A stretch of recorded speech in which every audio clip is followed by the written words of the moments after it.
Hello students, very good morning to all of you. मैं हूं are के गिरी, आपका मैथमेटिक्स गुरु। बच्चा, आज हम लोग शुरू करेंगे पहले यूनिट के पहले चैप्टर का पहला पार्ट, है ना। तो पहले यूनिट में वैसे आपको मैं बता दूं, दो चैप्टर था। पहला था आपका रिलेशन एंड फंक्शन और दूसरा था इनवर्स ट्रिग्नोमेट्रिक फंक्शन, जिसमें से पहले चैप्टर का पहला टॉपिक हम लोग आज शुरू करेंगे रिलेशन। ओके, तो चलिए स्क्रीन पर देखते हैं। बच्चों, आज हम लोग सबसे पहले जानेंगे कि आज के लेक्चर में हम लोग क्या क्या कवर करने वाले हैं। ओके, तो देखिए, आज के लेक्चर में हम लोग जो कवर करेंगे वो है, सबसे पहले रिलेशन क्या होता है ये जानेंगे, है ना। रिलेशन जानने के बाद अगर आपके पास कोई सेट्स दिया हुआ है, एक सेट है या दो सेट है, तो उन पर defined total number of relations कितने होते हैं इसको भी जानेंगे, है ना। उसके बाद हम लोग रिलेशन को रिप्रेजेंट कैसे करते हैं ये देखेंगे। रिप्रेजेंटेशन के बाद जो है हम लोग जानेंगे कि रिलेशन का डोमेन, रेंज और कोडोमेन क्या होता है। ओके, तो डोमेन, रेंज और कोडोमेन। उसके बाद हम लोग जानेंगे टाइप्स ऑफ रिलेशंस। बच्चों, बता दूं मैं आपको कि यहां पर रिलेशन को हम लोग दो कैटेगरी में पहले उसको कैटेगराइज करेंगे। जो पहला कैटेगरी होगा वो बेसिक रिलेशंस का होगा और दूसरा जो कैटेगरी होगा वो होगा आपका स्पेशल रिलेशंस का। बेसिक रिलेशंस में हम लोग वो सारे रिलेशंस पढ़ेंगे जो स्पेशल रिलेशंस को पढ़ने के लिए हमें मदद करेगा। ओके, बेसिक रिलेशंस जनरली जो है क्लास 12th में नहीं पूछता है। बेसिक रिलेशंस से जो क्वेश्चंस होंगे वो आपको क्लास 12th के जो रिलेशंस हैं उसमें नहीं पूछता है। ओके, लेकिन उनके टर्म में क्वेश्चन पूछता है ना। मतलब बेसिक रिलेशंस पे डिपेंड रहता है। कई बार क्वेश्चंस ऐसे मिलेंगे जो बेसिक रिलेशंस पे डिपेंड करते हैं, है ना, क्लास 12th वाले। ठीक है, तो रिलेशंस में हम लोग दो कैटेगरी पढ़ेंगे बच्चा।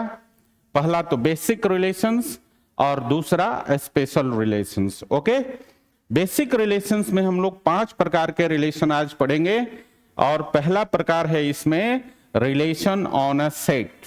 ठीक है, ये सेम सेट पर डिफाइंड रिलेशन होता है। इसको कई बार ऐसा भी लिखा जाता है रिलेशन ऑन सेट ए, ऐसा भी, या कई बार ऐसा भी लिखते हैं रिलेशन ऑन सेट ऑन ए। इस प्रकार से कई तरीके से पढ़ते हैं, सबका मतलब एक ही होता है, सेम सेट पे डिफाइंड रिलेशन। ओके, उसके बाद जो दूसरा रिलेशन इसमें पढ़ेंगे एम्प्टी रिलेशन, इसको हम वॉइड रिलेशन और नल रिलेशन के नाम से भी जानते हैं।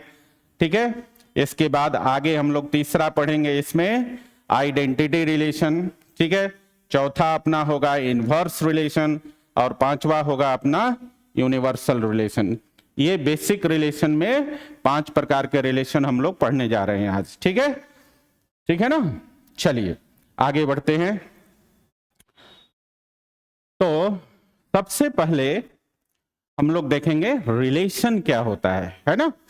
तो देखिए, अकॉर्डिंग टू डेफिनेशन, डेफिनेशन के अनुसार हम लोग पहले डेफिनेशन समझ लेते हैं।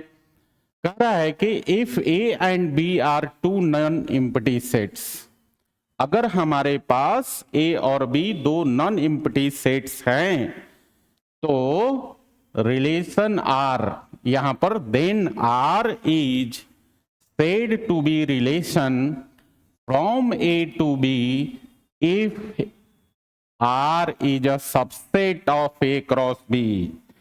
ये बहुत इंपॉर्टेंट है, R is a subset of A cross B।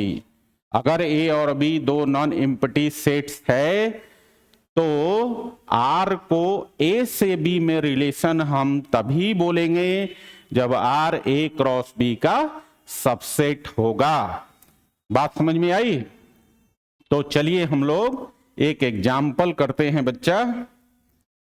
Example में हम लोग लेट कर लेते हैं कि अपने पास एक सेट है ए, इसमें एलिमेंट है 1 2 3, ठीक है। इस डेफिनेशन को हम इस एग्जाम्पल के थ्रू समझने का प्रयास करेंगे, ठीक है ना।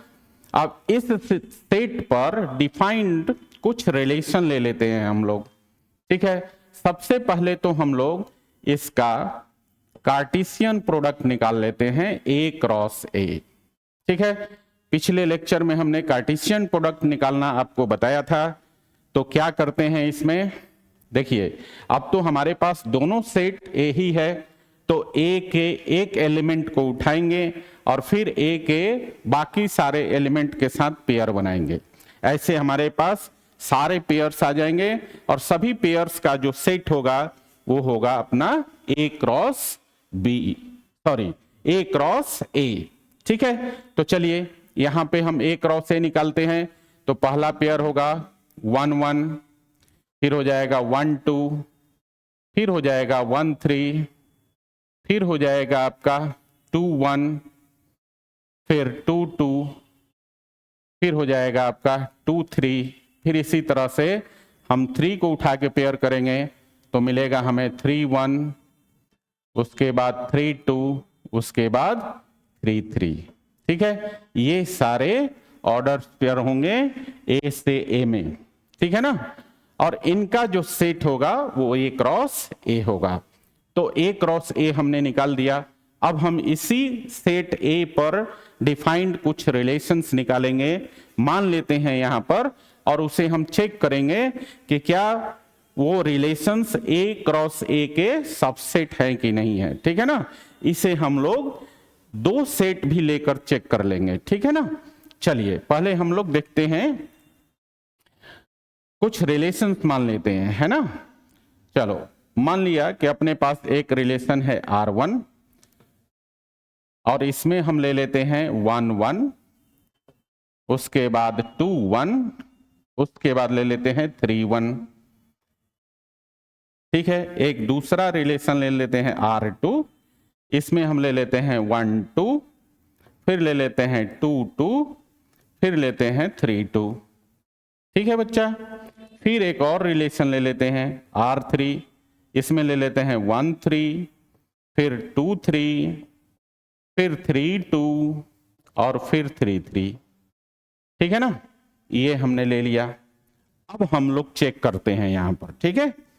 तो देखिए यहां ध्यान दीजिए, R1 में जितने ऑर्डर पेयर्स हैं, ध्यान से देखिए, R1 में जितने भी ऑर्डर पेयर्स हैं ये सारे के सारे order pairs A cross A में मौजूद है।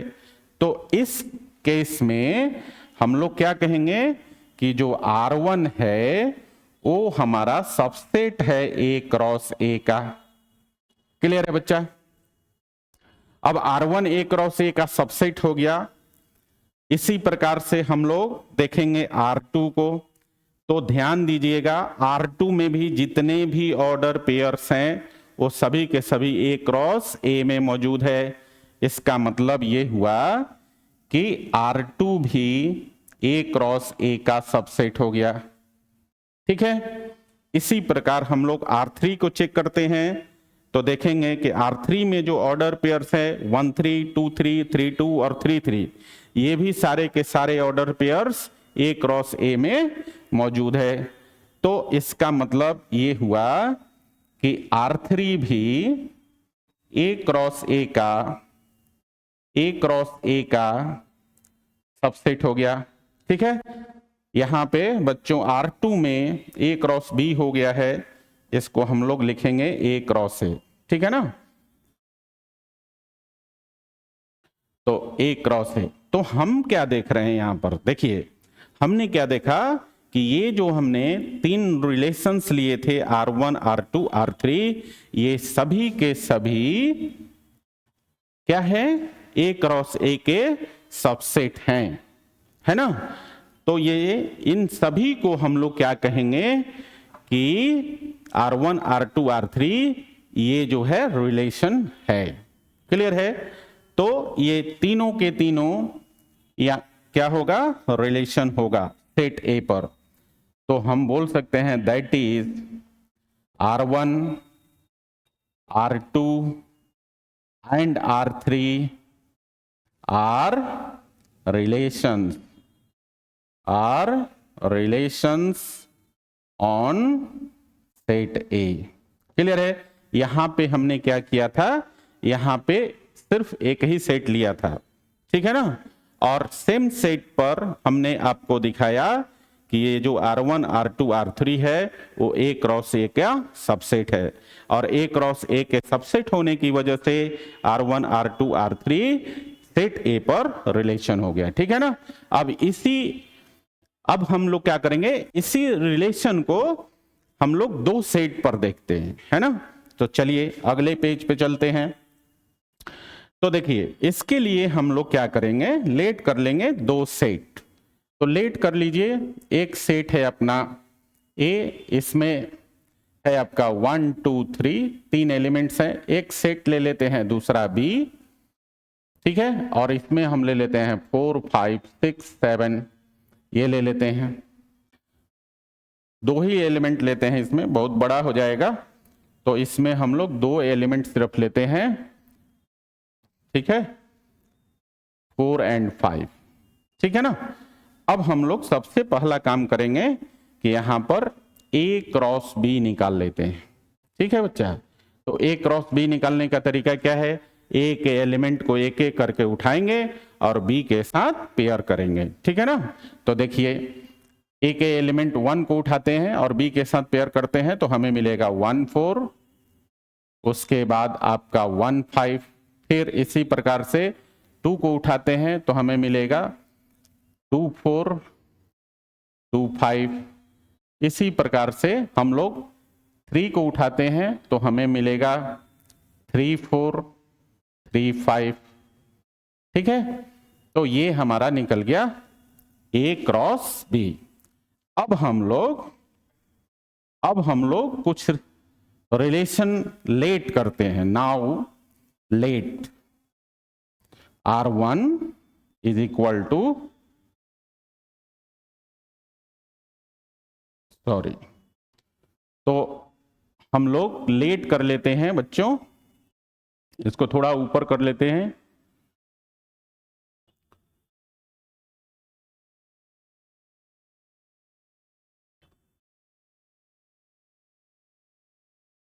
ठीक है, चलो तो R1 में मान लेते हैं हमारे पास कुछ, इसमें से ऑर्डर पेयर ले लेते हैं, जैसे 1 4, उसके बाद 2 4, और हम ले लेते हैं 3 4। ये एक रिलेशन हो गया R1। फिर इसी प्रकार से एक और रिलेशन मान लेते हैं R2,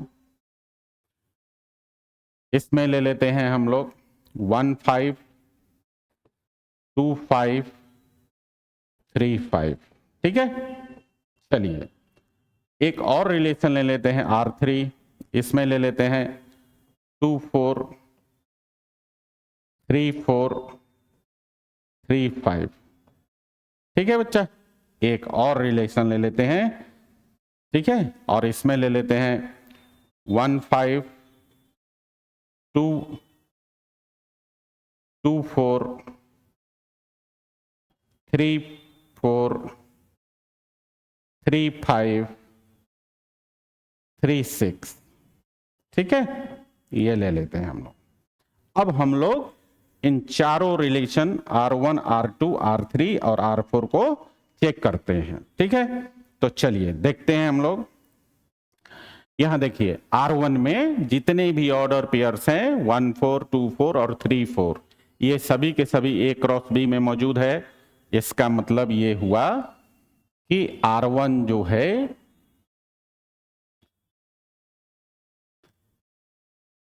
एक मिनट बच्चों, इसका मतलब ये हुआ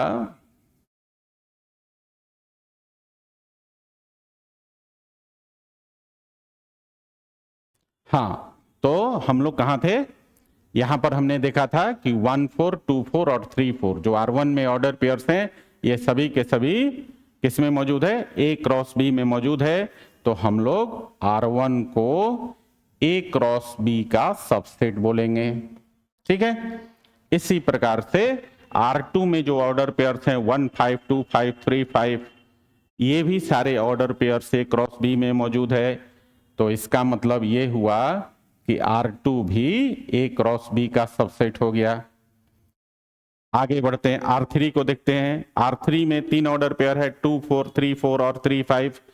तो यहां आप देखेंगे कि ये R3 के ऑर्डर पेयर्स भी A क्रॉस B में मौजूद है। तो हम लोग क्या कहेंगे, R3 is a subset of A cross B। ठीक है, और यहां R4 को चेक करते हैं। तो R4 में ऑर्डर पेयर है 1 5 2 4 3 4 3 5 और 3 6। हम क्या देखते हैं कि यहां पर 1 4 2 4 3 4 और 3 5 ये सारे ऑर्डर पेयर्स तो A क्रॉस B में है, बट यहां पर ये जो ऑर्डर पेयर है 3 6 A क्रॉस B में नहीं दिख रहा है। इसका मतलब ये हुआ कि ये जो R4 है वो A क्रॉस B का सबसेट नहीं हुआ, और A क्रॉस B का सबसेट नहीं हुआ तो इसका मतलब क्या है कि R4 A से B में रिलेशन नहीं होगा, क्योंकि डेफिनेशन हमारा क्या कहता है कि अगर A और B दो नॉन एम्प्टी सेट है तो R को रिलेशन हम तभी बोलते हैं जब R A क्रॉस B का सबसेट हो। यहां पर R4 के केस में हम लोग क्या देख रहे हैं कि R4 A क्रॉस B का सबसेट नहीं है, तो ये जो होगा आपका रिलेशन नहीं होगा। तो यहां पे हम बोल सकते हैं that is R4 is not a relation from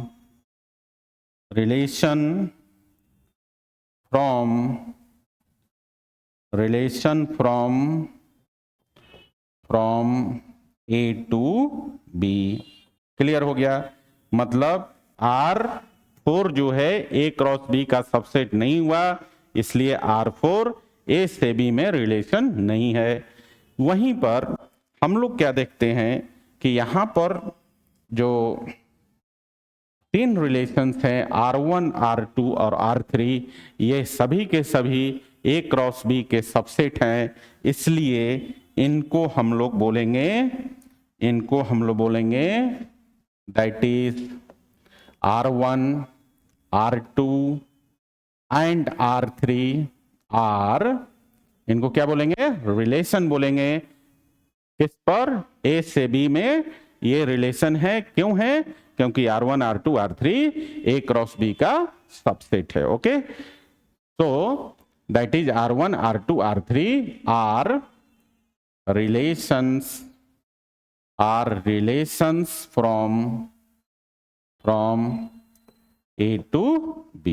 clear है ना। तो हम लोगों ने रिलेशन को क्या देखा, एक तो सिंगल सेट पे डिफाइंड करके हमने चेक कर लिया कि रिलेशन क्या होता है, इधर हमने 2 सेट पर डिफाइंड करके हमने चेक कर लिया कि रिलेशन क्या होता है।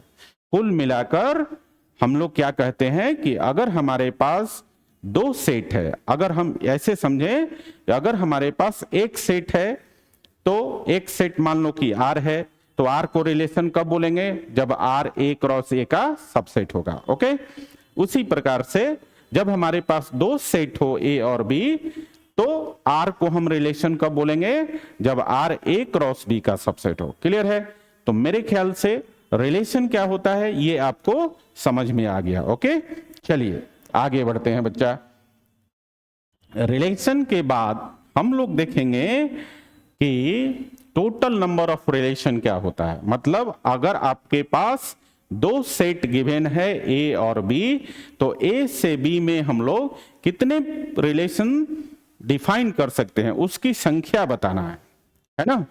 तो देखिए डेफिनेशन क्या कहता है, if A and B are 2 non empty sets, अगर हमारे पास A और B 2 नॉन एम्प्टी सेट्स हैं जिनमें m और n एलिमेंट्स हैं, having m and n elements, then then क्या, then total number of relations from A to B will be 2 to the power mn। ठीक है, कितना, अगर ए और बी दो सेट्स हैं, ए में n एलिमेंट्स m एलिमेंट्स हैं, बी में n एलिमेंट्स हैं, तो ए से बी में डिफाइंड टोटल रिलेशंस की संख्या 2 to the power mn होगा। ठीक है, अब इसे एग्जाम्पल से समझ लेते हैं बच्चा। चलिए देखते हैं, एक पहला एग्जाम्पल लेते हैं। लेट कर लीजिए कि हमारे पास एक सेट ए है, ठीक है, और इसमें एलिमेंट है 1 2 3। एक सेट बी है और इसमें एलिमेंट है 4 5, है ना। तो सेट ए में एलिमेंट की संख्या है, सेट ए में एलिमेंट की संख्या है 3, सेट बी में एलिमेंट की संख्या है 2। तो बच्चों टोटल नंबर ऑफ रिलेशंस कितने होंगे फ्रॉम ए टू बी? तो देयरफॉर नंबर ऑफ रिलेशंस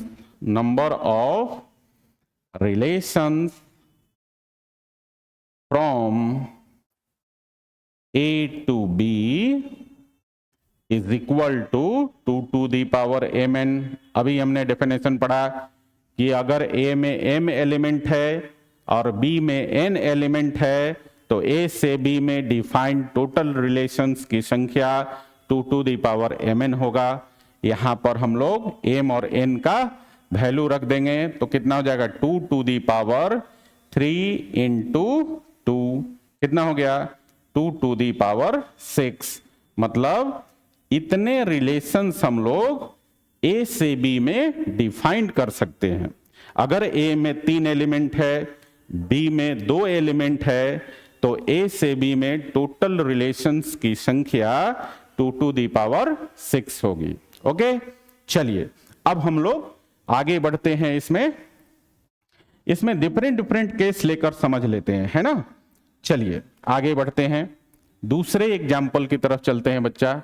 एक एग्जाम्पल लेते हैं और लेट कर लेते हैं कि हमारे पास एक सेट ए है और इसमें जो एलिमेंट है 1 2 3 है, ठीक है। एक सेट बी है और ये एम्प्टी सेट है बच्चा, ठीक है। ऐसा भी तो केस हो सकता है। तो इस केस में ए से बी में नंबर ऑफ रिलेशंस कितने होंगे? तो यहां देखिए, ए में 3 एलिमेंट है, मतलब m का वैल्यू 3 हो गया, और b एम्प्टी सेट है तो n का वैल्यू 0 हो गया ना। b एम्प्टी सेट है, एम्प्टी सेट में एलिमेंट क्या होते हैं? होते ही नहीं है, खाली सेट होता है। तो n का वैल्यू 0 हो गया। तो इस केस में हम लोग क्या कहेंगे?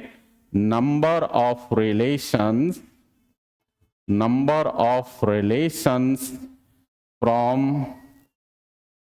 From A to B is equal to 2 to the power mn होता है, और m का वैल्यू है 3 गुने 0, कितना हो गया 2 to the power 0। तो टोटल रिलेशन की संख्या कितनी हो गई? 1, ठीक है। तो ऐसे केस में सिर्फ एक और एक रिलेशन डिफाइंड होगा। चलिए अगला एग्जाम्पल पे आते हैं।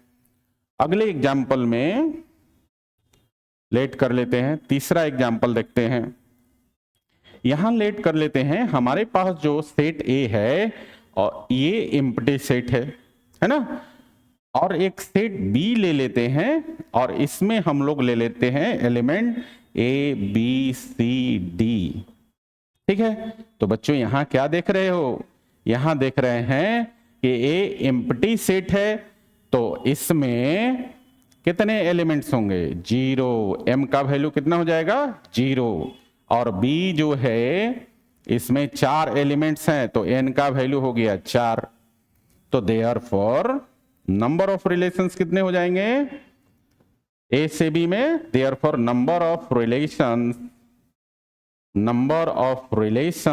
From A to B is equal to 2 to the power mn, और हम क्या देख रहे हैं कि m का वैल्यू है 0, तो 0 गुने और n का वैल्यू है 4, तो कितना हो गया 0 गुने 4 0, तो 2 के power 0 that is equal to 1।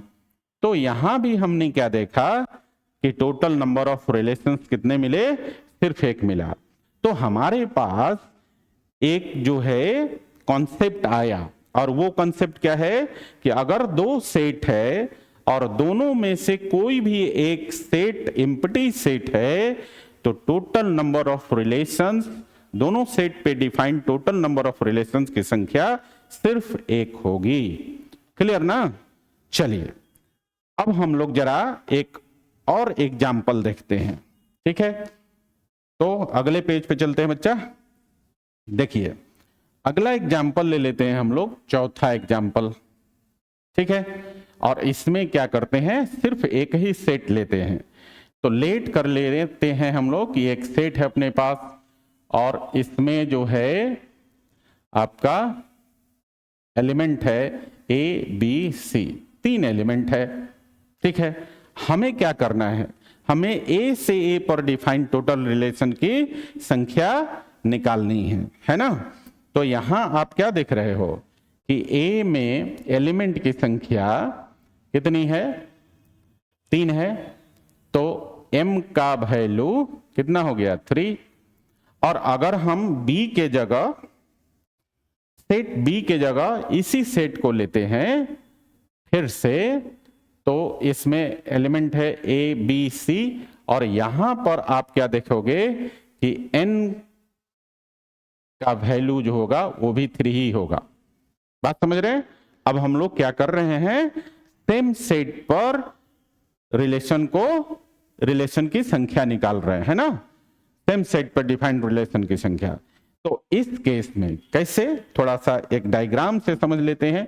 देखो हमारे पास जो दोनों सेट है ना वो सेम सेट है ना, दोनों में सेम ही एलिमेंट है ए बी सी, है ना? तो हमें क्या निकालना है, ए से ए में टोटल रिलेशन की संख्या। तो देखो क्या होगा, तो बच्चों इस केस में number of relations from A to A से ए में टोटल नंबर ऑफ रिलेशंस कितने हो जाएंगे, तो हम पढ़े हैं formula 2 to the power mn, और यहां पर m और n दोनों का वैल्यू सेम है, तो 2 to the power 3 into 3 that is equal to 2 to the power 9। इतनी रिलेशंस हम डिफाइंड कर सकते हैं। ठीक है, ए से ए में। ठीक है, इसके लिए एक नोट लिख लेंगे हम लोग, एक फॉर्मूला लिखिएगा, वहां पे नंबर ऑफ रिलेशंस हमने 2 सेट पे डिफाइंड किया है, यहां पर सेम सेट पे होगा तो हम क्या बोलेंगे, उसका डेफिनेशन क्या होगा। तो देखिए इसका डेफिनेशन होगा, if A is a non-empty set having n elements, then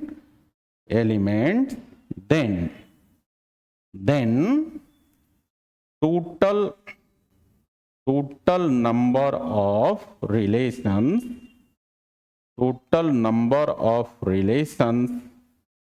defined from A to A will be 2 to the power n square। याद रखिएगा इसको, ठीक है ना? अगर एक ही सेट है और उसी सेट पर defined total number of relations निकालना है और उस सेट में n एलिमेंट्स हैं, तो total number of relations will be equal to 2 to the power n square. ठीक है ना? तो आपने क्या सीखा, अगर दो सेट्स हैं तो उस पे टोटल नंबर ऑफ रिलेशंस कितनी होगी ये सीख लिया आपने। फिर अगर सिंगल सेट होगा तो सिंगल सेट पे defined total number of relations कितनी होगी ये भी आपने जान लिया। ओके, चलिए अब आगे बढ़ते हैं। तो आपने अभी तक क्या पढ़ा, रिलेशन क्या होता है और रिलेशन की संख्या कितनी होगी ये आपने जाना।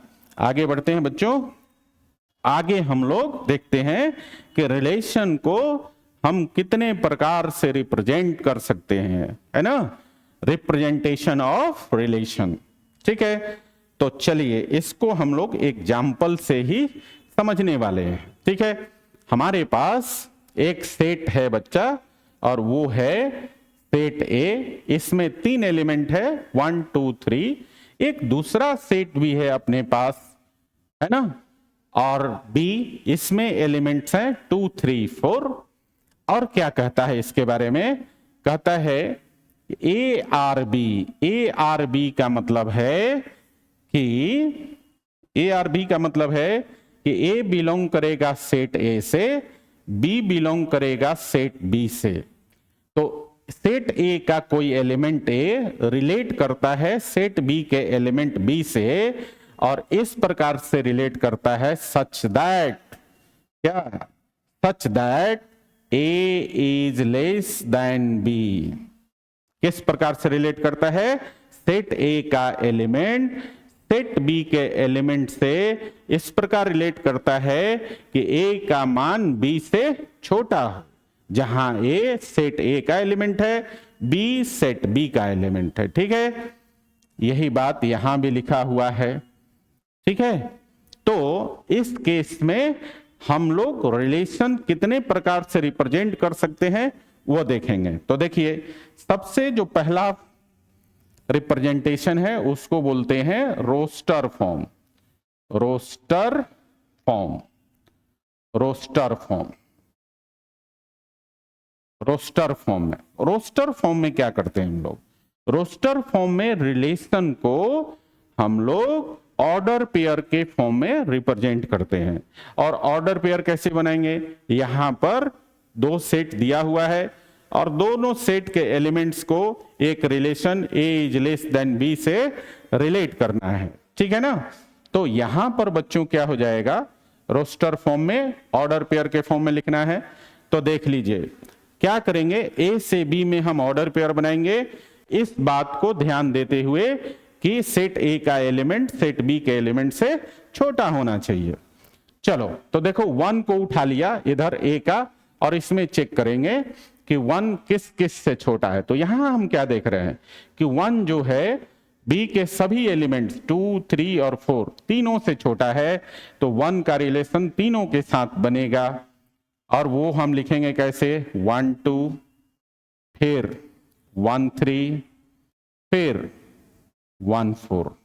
ठीक है, आप देखेंगे कि पहला एलिमेंट दूसरे एलिमेंट से छोटा है, जो कि इस दिए हुए कंडीशन को फुलफिल कर रहा है। तो 1 का तो काम हो गया। अब हम चलते हैं 2 को चेक करते हैं।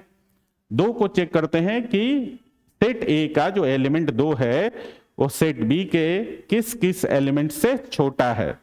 तो हम क्या देख रहे हैं कि 2 2 से छोटा नहीं हो सकता, 2 3 से छोटा हो जाएगा, 2 4 से छोटा हो जाएगा, तो 2 का संबंध 3 और 4 से होगा। तो 2 का संबंध 3 से होगा, 2 का संबंध 4 से होगा। क्लियर है, 2 का भी काम खत्म। अब हम तीसरे को चेक करते हैं। सेट ए का एलिमेंट जो 3 है उसको सेट बी के एलिमेंट के साथ चेक करेंगे। तो देखिए यहां जो 3 है वो 2 से छोटा नहीं होगा, फिर इसी प्रकार से जो 3 है वो 3 से भी छोटा नहीं होगा, लेकिन 3 जो है 4 से छोटा होगा। तो 3 का संबंध 4 के साथ होगा, तो यहां पे लिखेंगे 3 4 ऑर्डर पेयर के फॉर्म में। तो ये जो तरीका है ना रिलेशन को लिखने का ऑर्डर पेयर के फॉर्म में, इसी तरीके को हम बोलते हैं रोस्टर फॉर्म, है ना। तो हम लोग जो रिलेशन का रिप्रेजेंटेशन है ना वो 3 तरीके से करते हैं। पहला रोस्टर फॉर्म जो हमने आपको बता दिया, रोस्टर फॉर्म, है ना। दूसरा तरीका होता है सेट ब्यूल्डर फॉर्म, सेट ब्यूल्डर फॉर्म, ठीक है बच्चा। और तीसरा तरीका होता है एरो डायग्राम, एरो डायग्राम, ठीक है ना। तो आगे देखते हैं बाकी दो को। रोस्टर फॉर्म तो आपने समझ लिया, रोस्टर फॉर्म में रिलेशन को हमेशा ऑर्डर पेयर के फॉर्म में लिखते हैं, ठीक है। अगला देखते हैं बच्चा सेट बिल्डर फॉर्म। देखो सेट बिल्डर फॉर्म, अब देखिए सेट बिल्डर फॉर्म में क्या होता है। सेट बिल्डर फॉर्म में रिलेशन में जो कंडीशन दिया हुआ है, जो प्रॉपर्टी है इसका, उसको हम लोग लिखते हैं एक विशेष तरीके से। कैसे लिखते हैं देखिए, इसमें हम लोग लिखते हैं क्या कि एक हम लोग ऑर्डर पेयर ले लेते हैं ए बी, है ना, इस प्रकार से, और इसके कंडीशंस को लिखते हैं।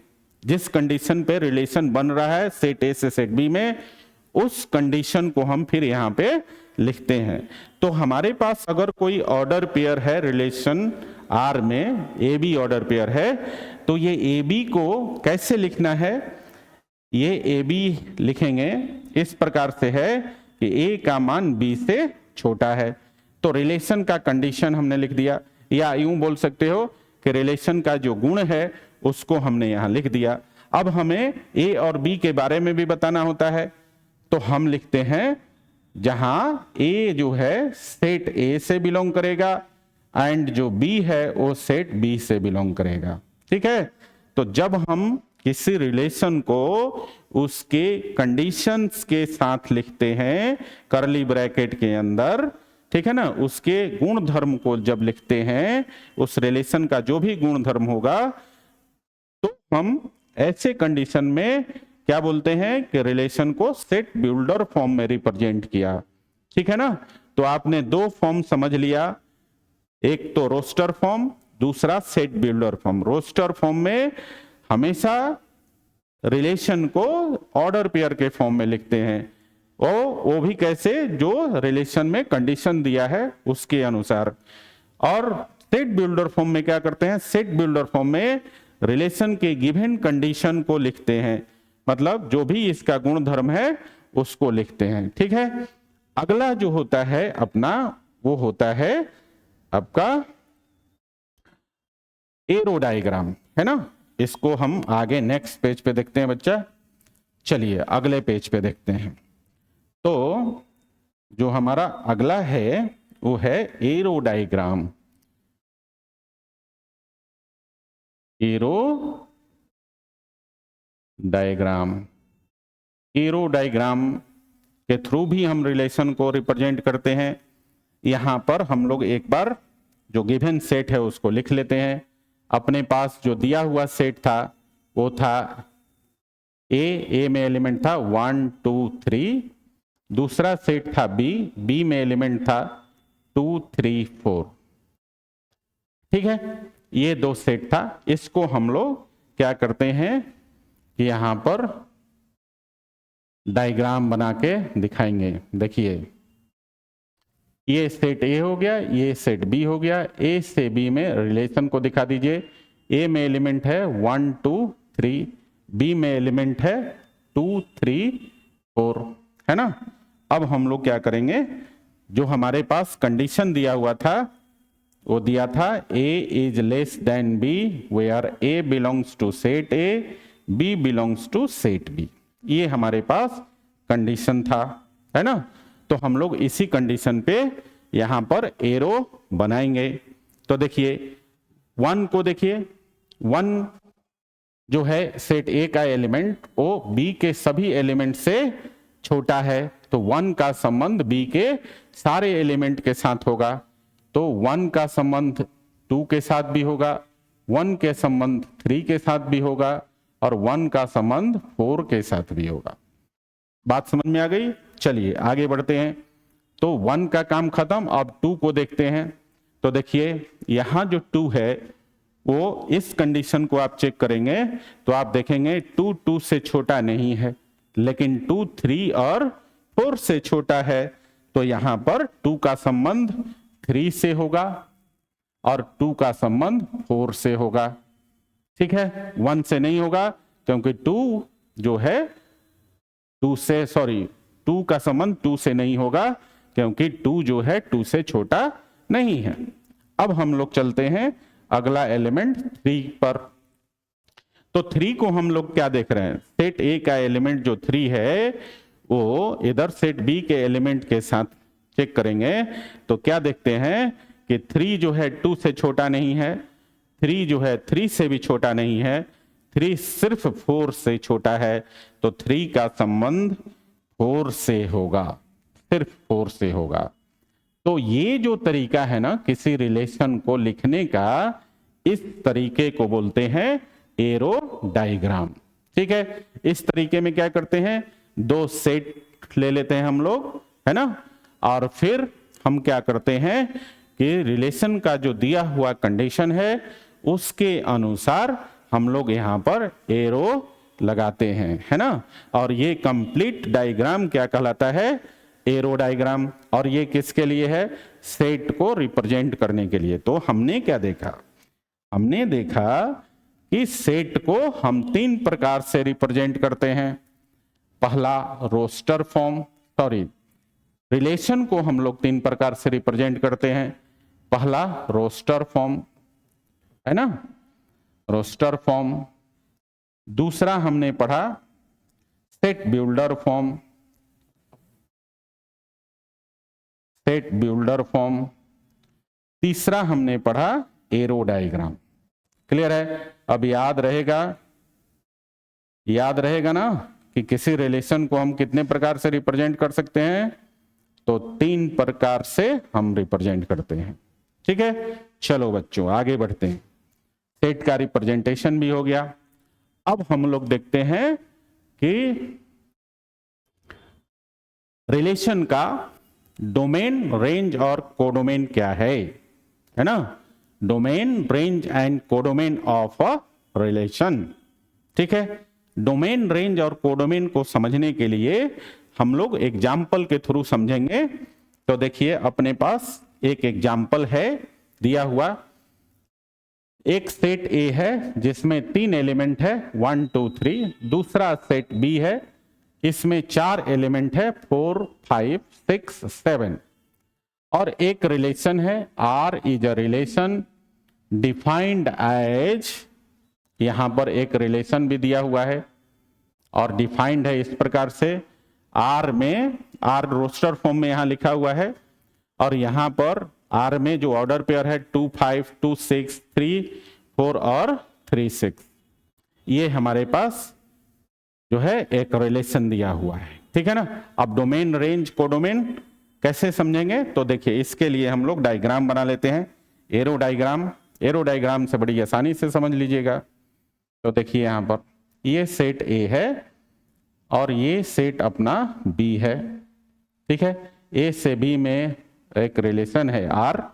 ए में एलिमेंट है 1 2 3 1 2 3, बी में एलिमेंट है 4 5 6 7, 4 5 6 और 7। रिलेशन के अनुसार रोस्टर फॉर्म में यहां दिया हुआ है 2 का संबंध 5 के साथ है, 2 का संबंध 5 के साथ है। उसके बाद 2 का संबंध 6 के साथ भी है, 2 का संबंध 6 के साथ भी है। 3 का संबंध 4 के साथ है, 3 का संबंध 4 के साथ है, और 3 का संबंध 6 के साथ है। ठीक है, तो 2 का संबंध 5 के साथ और 6 के साथ है, 3 का संबंध 4 और 6 के साथ है। ठीक है, चलो तो यहां पर डोमेन क्या होगा, तो देखिए डोमेन जो होता है, जो डोमेन होता है रिलेशन का ना, वो एक सेट होता है। और वो कैसा सेट होगा, रिलेशन में सेट ए के वो एलिमेंट्स, समझिए रिलेशन आर में सेट ए के वो एलिमेंट्स जो सेट बी के साथ रिलेटेड हैं। तो यहां देखकर बताइए कि सेट ए का कौन कौन सा एलिमेंट सेट बी के साथ रिलेशन में है। तो आप देख रहे हैं कि सेट ए में 2 एलिमेंट्स हैं 2 और 3 जो सेट बी के साथ रिलेशन में है। तो डोमेन क्या होगा? डोमेन हो जाएगा इन दोनों एलिमेंट का सेट। तो डोमेन हो जाएगा बच्चा 2 3।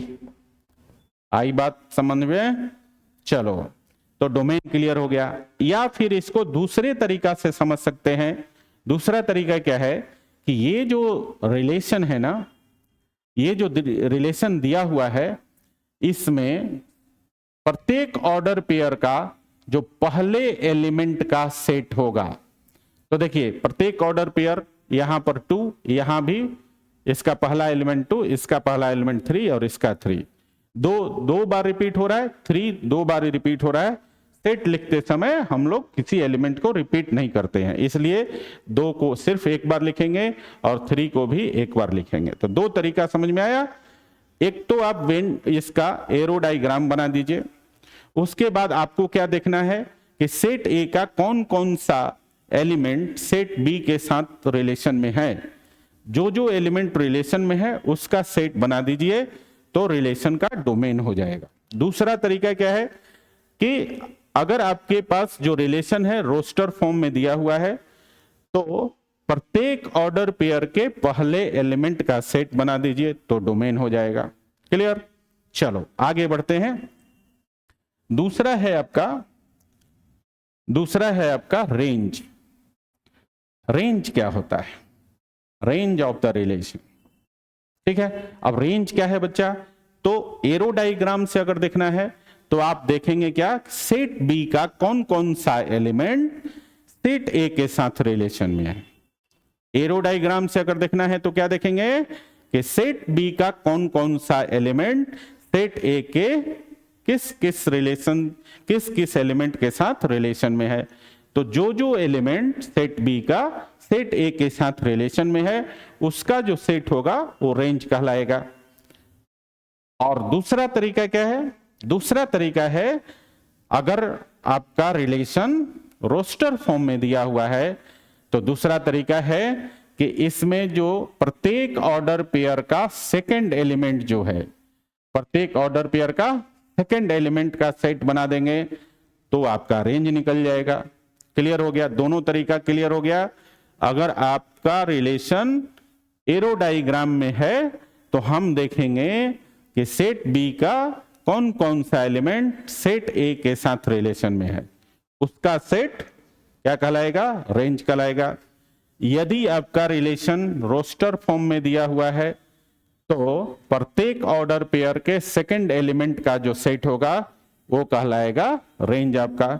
तो रेंज क्या हो जाएगा बच्चा? एरो डायग्राम से चेक करें तो 4 5 और 6 ये 3 एलिमेंट्स हैं जो सेट ए के साथ रिलेशन में हैं।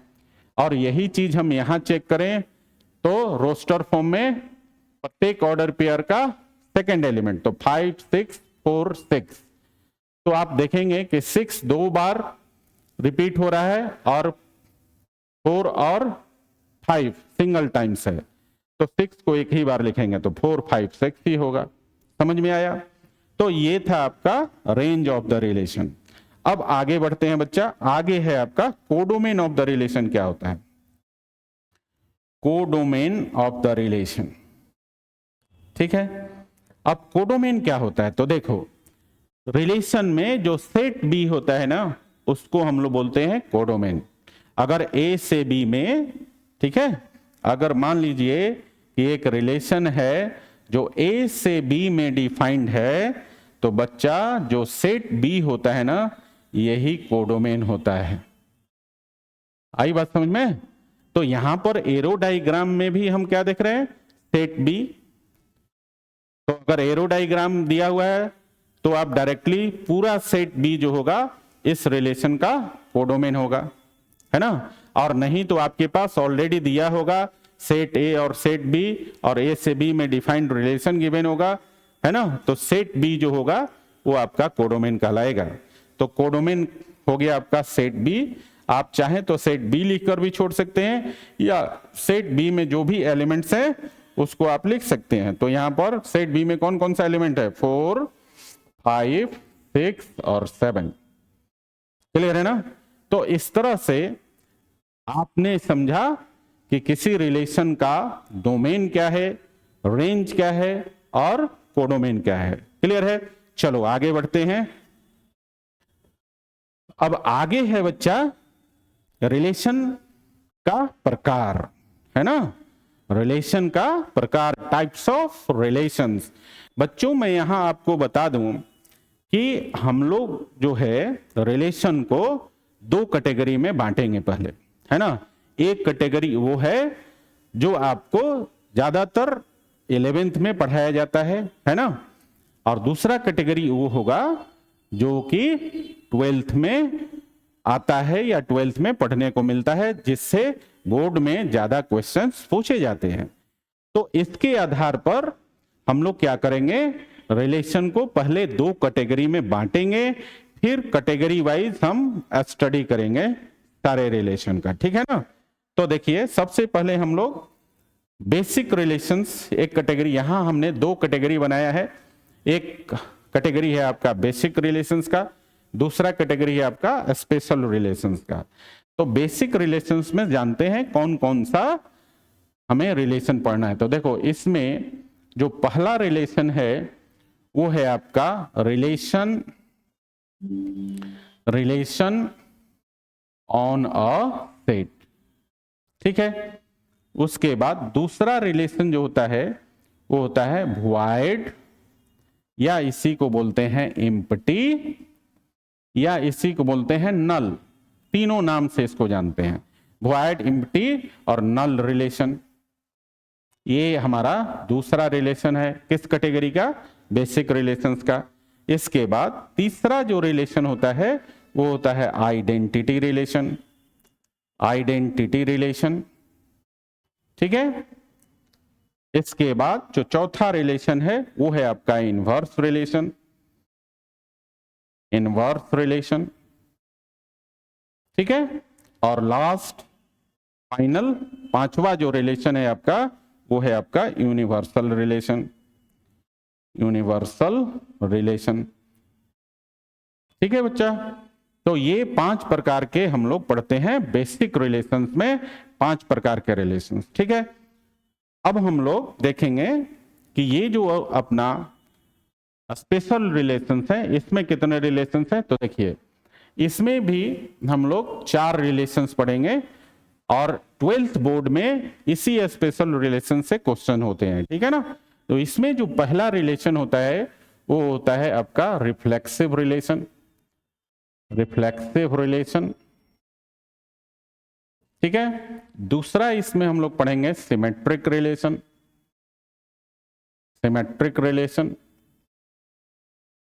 तीसरा इसमें हम लोग पढ़ेंगे ट्रांजिटिव रिलेशन, ट्रांजिटिव रिलेशन। और चौथा हम लोग पढ़ेंगे इक्विवेलेंस रिलेशन, इक्विवेलेंस रिलेशन, ठीक है। ये 4 प्रकार इंपॉर्टेंट है आपके 12th बोर्ड के लिए। किसके लिए? 12th बोर्ड के लिए। इसी 4 से क्वेश्चन आएगा, ठीक है। ये जो 5 प्रकार है आपका बेसिक रिलेशन का, ये आपको 12th वाले रिलेशंस को समझने में मदद करेगा, या इनके टर्म में 12th वाले क्वेश्चंस होंगे। क्लियर है? तो ये 2 प्रकार का रिलेशन हमने देखा, 2 कैटेगरी में, बेसिक रिलेशंस और स्पेशल रिलेशंस, ठीक है बच्चा। तो आगे हम लोग अगले क्लास में पढ़ेंगे, ठीक है ना। अलग अलग कैटेगरी वाइज जो है हम लोग करेंगे। एक दिन हम लोग पहले बेसिक रिलेशंस को समझेंगे, उसके बाद हम लोग स्पेशल रिलेशंस को समझेंगे। जब पूरा रिलेशन एक बार पढ़ लेंगे उसके बाद हम लोग प्रॉब्लम्स करेंगे, है ना। और रिलेशन पढ़ते समय भी हम बहुत सारे एग्जाम्पल के थ्रू इन रिलेशंस को समझते हुए चलेंगे, ठीक है। Okay, bye.